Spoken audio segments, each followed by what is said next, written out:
ಪ್ರಿಯ ನಿರೀಕ್ಷಕರೇ ನಮಸ್ಕಾರ. ಬೀರ್ಬಲ್ನ ವಿಶೇಷ ಕಾರ್ಯಕ್ರಮಕ್ಕೆ ಆತ್ಮೀಯವಾದ ಸ್ವಾಗತ. ಸುಹಾಸ್ ಶೆಟ್ಟಿಯ ಕೊಲೆಯಾಗಿದೆ. ಕೊಲೆ ಸುಹಾಸ್ದಾದ್ರೂ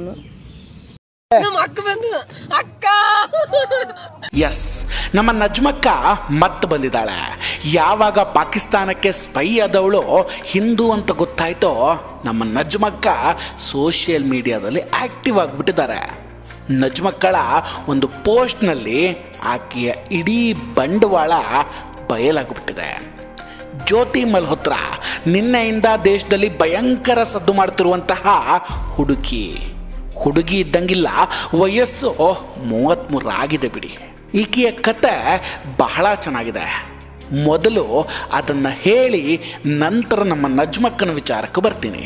ಜ್ಯೋತಿ ಮಲ್ಹೋತ್ರಾ ಭಾರತದಲ್ಲಿದ್ದು ಪಾಕಿಸ್ತಾನಕ್ಕೆ ಸ್ಪೈ ಆಗಿ ಕೆಲಸ ಮಾಡ್ತಿದ್ಲು ಅನ್ನೋ ಕಾರಣಕ್ಕೆ ಆಕೆಯನ್ನು ಹರಿಯಾಣ ಪೊಲೀಸರು ಈಗ ಅರೆಸ್ಟ್ ಮಾಡಿದ್ದಾರೆ. ಈಕೆ ಮೂಲತಃ ಹರಿಯಾಣದ ಹಿಸಾರ್ನವಳು. ವಯಸ್ಸು 33 ವರ್ಷ. ಟ್ರಾವೆಲ್ ವಿತ್ ಜೋ ಅನ್ನೋ ಒಂದು ಯೂಟ್ಯೂಬ್ ಚಾನಲನ್ನು ಮಾಡ್ಕೊಂಡಿದ್ದಾರೆ. ಈಕೆಯ ಯೂಟ್ಯೂಬ್ ಚಾನಲ್ಗೆ 3.77 ಲಕ್ಷ ಜನ ಸಬ್ಸ್ಕ್ರೈಬರ್ಸ್ ಕೂಡ ಇದ್ದಾರೆ. ಈ ಚಾನಲ್ನಲ್ಲಿ ಭಾರತ ವ್ಲಾಗ್ ಅಲ್ಲದೆ ವಿದೇಶದ ವ್ಲಾಗ್ಗಳನ್ನು ಕೂಡ ಪೋಸ್ಟ್ ಮಾಡಲಾಗ್ತಿತ್ತು. ಈಗ ಹರಿಯಾಣದ ಹಿಸಾರ್ನ ಸಿವಿಲ್ ಲೈನ್ಸ್ ಪೊಲೀಸರು ಈಕೆಯನ್ನು ಅರೆಸ್ಟ್ ಮಾಡಿದ್ದಾರೆ. ಅದಕ್ಕೆ ಕಾರಣ ಸ್ಪೈ ಹಾಗೂ ಸೂಕ್ಷ್ಮ ಮಾಹಿತಿಯನ್ನು ಪಾಕಿಸ್ತಾನದ ಇಂಟೆಲಿಜೆನ್ಸ್ ಏಜೆನ್ಸಿಯೊಂದಿಗೆ ಈಕೆ ಹಂಚಿಕೊಂಡಿದ್ಲು ಅಂತ. ಯಾವ ಹುತ್ತದಲ್ಲಿ ಯಾವ ಹಾವಿರುತ್ತೋ ಆ ದೇವರೇ ಬಲ್ಲ. ಈ ಜ್ಯೋತಿ ಮಲ್ಹೋತ್ರಾ 2023 ಆರಂಭದಲ್ಲಿ ಪಾಕಿಸ್ತಾನಕ್ಕೆ ಹೋಗ್ತಾಳೆ.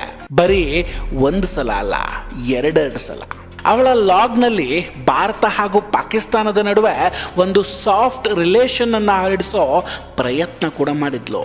ಇವಳ ವೀಸಾ ಪ್ರೊಸೆಸಿಂಗ್ ಸಮಯದಲ್ಲಿ ದೆಹಲಿಯಲ್ಲಿರುವಂತಹ ಪಾಕಿಸ್ತಾನದ ಹೈ ಕಮಿಷನರಲ್ಲಿ ಎಹಸಾನ್ ಉರ್ ರಹೀಮ್ ಅನ್ನೋ ಅಧಿಕಾರಿ ಇದ್ದಾನೆ.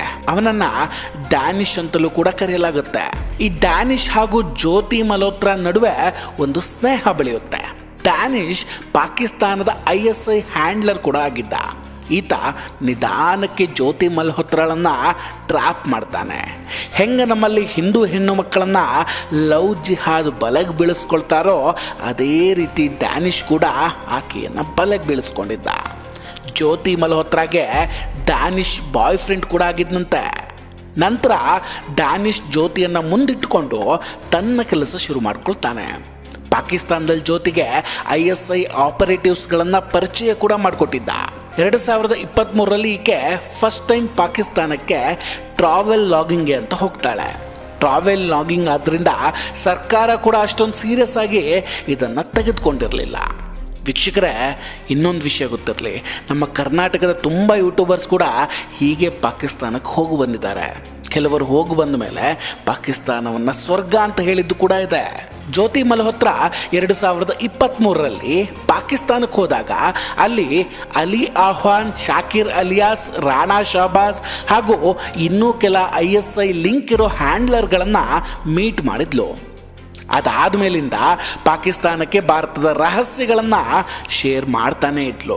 ಯಾವ ರಹಸ್ಯಗಳನ್ನು ಪಾಕಿಸ್ತಾನಕ್ಕೆ ಕಳಿಸಿದ್ಲು ಅಂದರೆ, ಮೊದಲನೇದಾಗಿ ಪಂಜಾಬ್ ಹಾಗೂ ರಾಜಸ್ಥಾನ್ ಗಡಿ ಭಾಗದ ಮಿಲಿಟರಿ ಇನ್ಫ್ರಾಸ್ಟ್ರಕ್ಚರ್ಗಳ ಫೋಟೋ ವಿಡಿಯೋಗಳನ್ನು ಸೆರೆ ಹಿಡಿದು ಪಾಕಿಸ್ತಾನಕ್ಕೆ ಶೇರ್ ಮಾಡ್ತಾಳೆ. ಅದರ ಜೊತೆಗೆ ನಮ್ಮ ಮಿಲಿಟರಿ ವಾಹನಗಳು ಯಾವ ದಾರಿಯಲ್ಲಿ ಚಲಿಸುತ್ತೆ ಅನ್ನೋ ಡೀಟೇಲನ್ನು ಕೂಡ ಪಾಕಿಸ್ತಾನಕ್ಕೆ ಕೊಡ್ತಾಳೆ.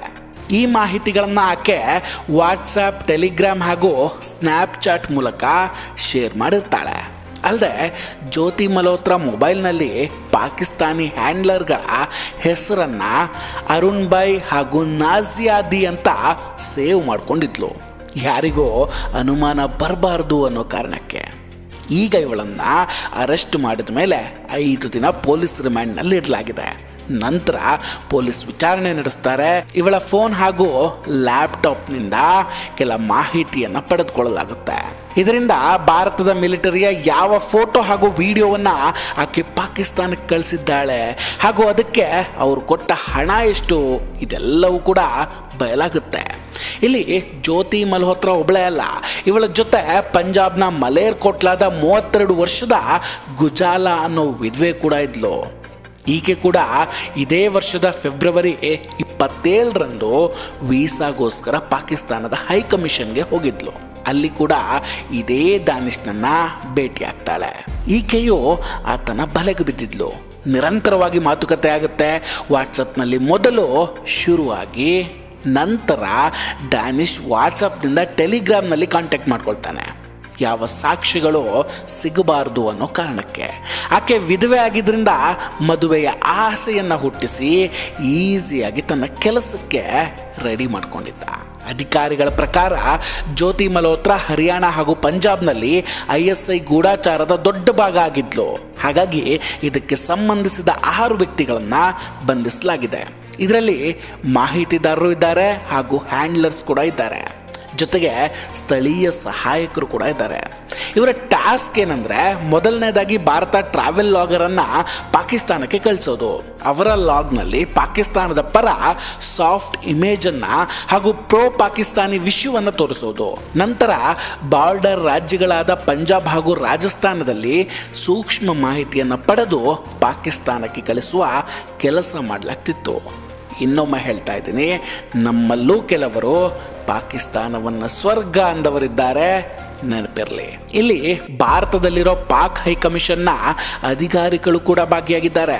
ಇನ್ನೊಂದು ಬಹಳ ಇಂಪಾರ್ಟೆಂಟ್ ವಿಷಯ ಏನಂದ್ರೆ, ಪಹಲ್ಗಾಮ್ ದಾಳಿಯ ನಂತರ ಭಾರತ ಸರ್ಕಾರ ದೆಹಲಿಯ ಪಾಕಿಸ್ತಾನದ ಹೈಕಮಿಷನ್ ಅಧಿಕಾರಿಗಳನ್ನ ಪಾಕಿಸ್ತಾನಕ್ಕೆ ಓಡಿಸ್ಬಿಟ್ಟಿದ್ರು. ಅಂದರೆ ಇಲ್ಲಿ ಜ್ಯೋತಿ ಮಲ್ಹೋತ್ರಾಳನ್ನ ಡ್ಯಾನಿಶ್ ಲವ್ ಜಿಹಾದ್ ಮೂಲಕ ಸೆಳೆದುಕೊಂಡು ಆತನ ಕೆಲಸ ಮಾಡಿಕೊಂಡಿದ್ದ. ಈಗ ನಜ್ಮಕ್ಕನ ಕತೆ ಏನಂದ್ರೆ, ಜ್ಯೋತಿ ಮಲ್ಹೋತ್ರಾ ಒಬ್ಬಳು ಹಿಂದೂ. ಆಕೆ ಶಿವನ ಫೋಟೋ ಹಿಡ್ಕೊಂಡ ಇಮೇಜನ್ನು ಶೇರ್ ಮಾಡಿ ಭಯೋತ್ಪಾದನೆಗೆ ಧರ್ಮ ಇಲ್ಲ ಅಂತ ಕತೆ ಹೊಡಿತಾ ಇದ್ದಾಳೆ.